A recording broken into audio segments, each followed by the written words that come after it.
ಈಗ ಮುಖ್ಯವಾಗಿರೋ ವಿಷಯ ಏನಂದ್ರೆ ಶುಕ್ರವಾರ ಮತ್ತೆ 3 ಸಿನಿಮಾಗಳು ಬಿಡುಗಡೆ ಆಗ್ತಿದೆ.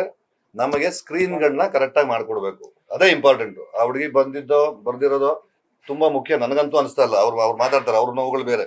ನನಗಿರೋ ನೋವು ಒಂದೇ, ನನಗೆ ನನ್ನ ಸಿನಿಮಾ ಶೋಗಳು ಮಲ್ಟಿಪ್ಲೆಕ್ಸ್ಗಳಲ್ಲಿ ಸಿಂಗಲ್ ಉಳ್ಕೋಬೇಕು.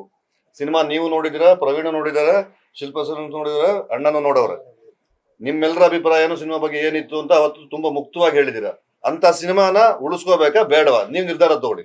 ನೀವು ಉಳಿಸದೇ ಇದ್ರೆ ನಾವು ಮತ್ತೆ ಸಿನಿಮಾ ಮಾಡಕ್ ದೇವರನೇ ಬರಲ್ಲ.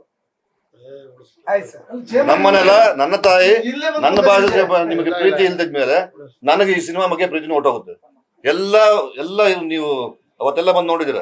ರಕ್ಷಣಾ ವೇದಿಕೆಯವರು ನೀವು ಕೂತಿದ್ರಿ, ಶಿವರಾಮೇಗೌಡರು ಇದ್ರು, ನಮ್ ಜಗದೀಶ್ ಮಾತಾಡಿದ್ರು, ಮೂರ್ತಿಯವರು ಮಾತಾಡಿದ್ರು, ನಮ್ಮ ಪಿ ಮೂರ್ತಿಯವರು ಮಾತಾಡಿದ್ರು, ಎಲ್ಲರೂ ಮಾತಾಡಿದಿರ. ಸಿನಿಮಾ ನೋಡಿದಿರ, ಖುಷಿ ಪಟ್ಟಿದ್ದೀರ, ಎಲ್ಲ ಸಂದೇಶಗಳು ಕೊಟ್ಟಿದ್ದೀರ. ಇದಕ್ಕೆ ಮೀರಿ ನನಗೆ ನನ್ನ ಸ್ಕ್ರೀನ್ಗಳು ಉಳಿಸ್ಬೇಕು, ಒಳ್ಳೊಳ್ಳೆ ಪ್ರೈಮ್ ಶೋಗಳು ನನಗೆ ಉಳಿಸ್ಕೊಡ್ಬೇಕು.